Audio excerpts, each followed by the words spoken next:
Hello बच्चों, let's read this question. The question is, यहाँ पे हमें कॉम्प्रिहेंशन दिया है जिसमें क्या बोला है, appropriately matching the information given in the three columns of the following table. Column first, second and third contain the order of the reaction, value of के एंड हाफ लाइफ रिस्पेक्टिवली। तो column first में हमें reactions का order दिया है और column second में हमें रेट कांस्टेंट का एक्सप्रेशन दिया है और कॉलम थर्ड में हमें हाफ लाइफ दी है। तो हमें यहाँ पे क्या करना है, कॉलम फर्स्ट, सेकंड और थर्ड को अप्रोप्रिएटली मैच करना है। तो यहाँ पे हमारा की कॉन्सेप्ट क्या हो जाएगा,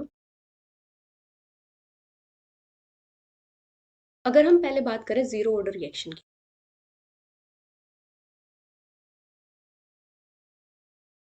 जैसे हम कोई भी रिएक्शन कंसिडर करते हैं ए से बी और इसका रेट कांस्टेंट है के। तो time t equals to zero पे जो ए है रिएक्टेंट, इसकी कंसंट्रेशन को हम कंसिडर करेंगे ए और बी की कंसंट्रेशन कितनी होगी, जीरो। और time t equals to t पे जो ए है इसकी कंसंट्रेशन रिड्यूस हो जाएगी और ये कितनी हो जाएगी, ए माइनस एक्स। और जितनी ये डिकम्पोज हुई है उतना प्रोडक्ट फॉर्म हो जाएगा, तो बी की कंसंट्रेशन कितनी हो जाएगी, एक्स। तो यहां से हमारे पास जो रेट लो एक्सप्रेशन होगा वो क्या जाएगा, rate equals to k into जो हमारा रिएक्टेंट है ए और इसकी पावर जीरो, क्योंकि रिएक्शन का जो ऑर्डर है वो कितना है, जीरो है। तो यहां से हमारे पास क्या जाएगा, आर इक्वल्स टू के। और एक हम रेट को कैसे लिख सकते हैं, rate equals to minus d upon d t into a minus x. तो ये किसके इक्वल हो जाएगा, के इक्वल हो जाएगा। अगर हम इसको प्रोडक्ट के टर्म में लिखना चाहें तो कितना हो जाएगा, rate equals to d x upon d t equals to k. तो यहां से हमारे पास क्या जाएगा, k equals to d x upon d t. हम डी टी को लेफ्ट साइड ले आएंगे तो कितना हो जाएगा, k into d t equals to d x. अब हम क्या करेंगे, इसको इंटीग्रेट करेंगे, इसको करेंगे जीरो से टी और इसको करेंगे जीरो से एक्स। तो यहां से हमारे पास क्या जाएगा, k into t equals to x. तो यहां से हमारे पास क्या एक्सप्रेशन आ जाएगा, x equals to k into t. तो यहां से हमारे पास जो रेट कांस्टेंट है के, ये किसके इक्वल आ जाएगा, एक्स अपॉन टी के इक्वल। अभी अगर हम बात करें हाफ लाइफ की, तो हाफ लाइफ क्या होती है, वो टाइम पीरियड जिसपे जो रिएक्टेंट है वो हाफ रिड्यूस हो चुका है, मतलब वो हाफ डिकम्पोज हो चुका है और वो हाफ ही बचा हुआ है। तो हमारी जो रिएक्शन थी वो क्या थी, ए से बी थी। तो time t equals to t half, मतलब हाफ लाइफ टाइम में जो ए है इसकी कंसंट्रेशन कितनी बच जाएगी, ए बाई टू।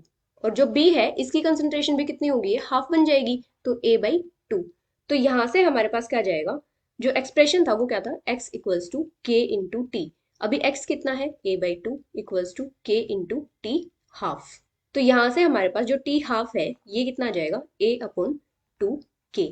मतलब जो हाफ लाइफ है ये क्या हो जाएगी, डायरेक्टली प्रोपोर्शनल हो जाएगी ए के, मतलब जो रिएक्टेंट की कंसंट्रेशन है उसके डायरेक्टली प्रोपोर्शनल हो जाएगी। अभी अगर हम बात करें फर्स्ट ऑर्डर रिएक्शन,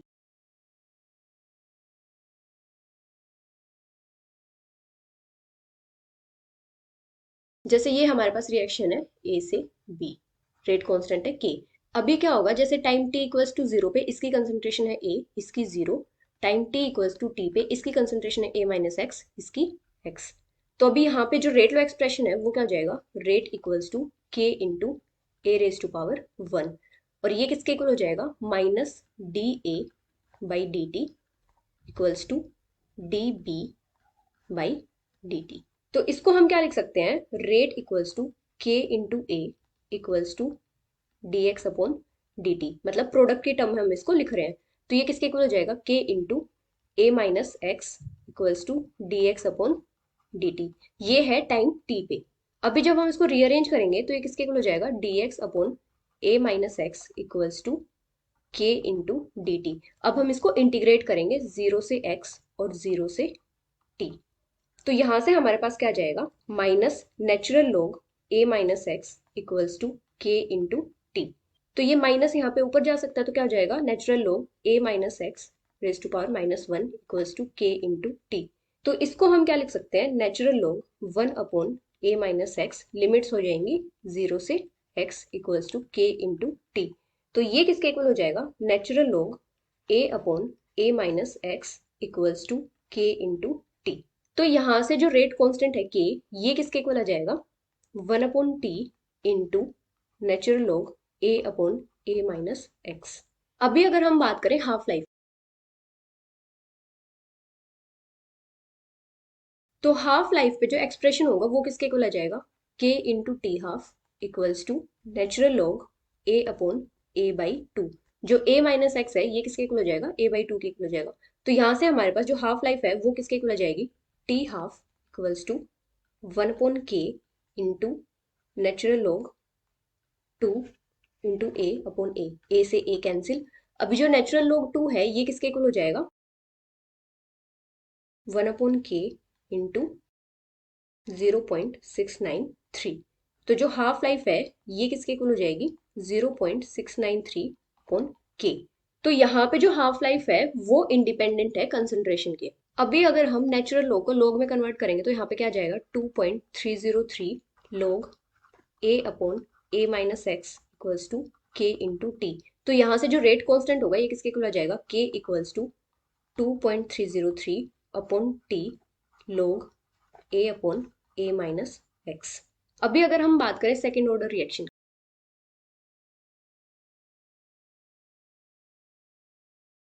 तो किसी भी रिएक्शन का जो रेट लॉ एक्सप्रेशन है उसको एक्सप्रेस करने के लिए एक जनरल इक्वेशन होती है, और वो जनरल इक्वेशन क्या होती है, k into t equals to 1/n-1 into 1/a minus x raise to power n-1 minus 1/a raise to power n-1। यहाँ पे जो n है ये क्या होता है, रिएक्शन का ऑर्डर ऑफ रिएक्शन। अभी सेकेंड ऑर्डर रिएक्शन के लिए n की वैल्यू कितनी हो जाएगी, 2। तो यहाँ से हमारे पास जो रेट ऑफ एक्सप्रेशन है वो कितना आ जाएगा, k into t equals to 1/2-1 into 1/a minus x raise to power 2-1 minus 1/a raise to power 2-1। तो यहाँ से हमारे पास क्या आ जाएगा, k into t equals to 1/a minus x minus 1/a। तो यहाँ से हमारे पास k कितना आ जाएगा, k equals to 1/t into 1/a minus x minus 1/a। अभी अगर हम इसकी हाफ लाइफ फाइंड आउट करना चाहें तो कितनी हो जाएगी, हाफ लाइफ पे क्या हो जाएगा, k into t half equals to 1 जो a माइनस एक्स है ये कितना हो जाएगा, a/2। तो a/2 माइनस 1/a। तो यहाँ से हमारे पास जो हाफ लाइफ है वो कितनी आ जाएगी, k t half equals to, ये 2 ऊपर चला जाएगा, 2/a माइनस 1/a। ये कितना हो जाएगा, 1/a। तो हाफ लाइफ कितनी हो जाएगी, 1/a इंटू के। मतलब यहाँ पे जो हाफ लाइफ होगी ये इनवर्सली प्रोपोर्शनल होगी जो कंसंट्रेशन है रिएक्टेंट की उसके। अभी अगर हम बात करें थर्ड ऑर्डर रिएक्शन की,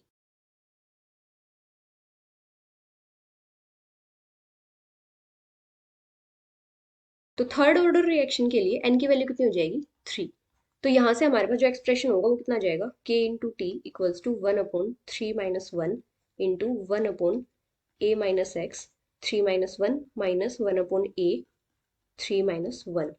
तो यहाँ से क्या आ जाएगा, k into t equals to 1/2 into 1/a minus x का स्केयर माइनस 1/a का स्केयर। तो यहाँ से k कितना आ जाएगा, k equals to 1/2 into t into 1/a minus x का स्केयर माइनस 1/a का स्केयर। अभी अगर हम यहाँ पे हाफ लाइफ फाइंड आउट करेंगे तो वो कितनी हो जाएगी, k into t half equals to 1/2 into a minus x कितना हो जाएगा, a/2, और इसका स्केयर है तो कितना आ जाएगा, 4/a square minus 1/a square. तो यहाँ से क्या आ जाएगा, k into t half equals to 1/2 into 3/a square. तो यहाँ से हाफ लाइफ कितनी आ जाएगी, 3/2 इंटू k/a स्केयर। जो हाफ लाइफ है ये इनवर्सली प्रोपोर्शनल है जो रिएक्टेंट की कंसंट्रेशन है उसके स्केयर की। तो यहाँ पे जब हम मैचेस करेंगे तो कैसे होंगे, जो फर्स्ट है ये मैच करेगा फोर्थ से और एस से, सेकंड मैच करेगा सेकंड से और क्यू से, थर्ड मैच करेगा फर्स्ट से और पी से, और फोर्थ मैच करेगा थर्ड से और आर से। तो यहाँ पे जो इनकरेक्ट कॉम्बिनेशन है वो कौन सा हो जाएगा, फर्स्ट क्या है, फर्स्ट थर्ड और एस, एक तो ये इनकरेक्ट है। सेकंड क्या है, सेकंड सेकंड एंड क्यू, ये करेक्ट है। थर्ड है थर्ड फर्स्ट और पी, ये भी करेक्ट है। फोर्थ है फर्स्ट थर्ड एंड आर, ये भी इनकरेक्ट है। तो यहाँ पे इनकरेक्ट कॉम्बिनेशन कौन से हो जाएंगे, ऑप्शन ए और option D. So this is the final answer. Hope you understood it well. Best of luck.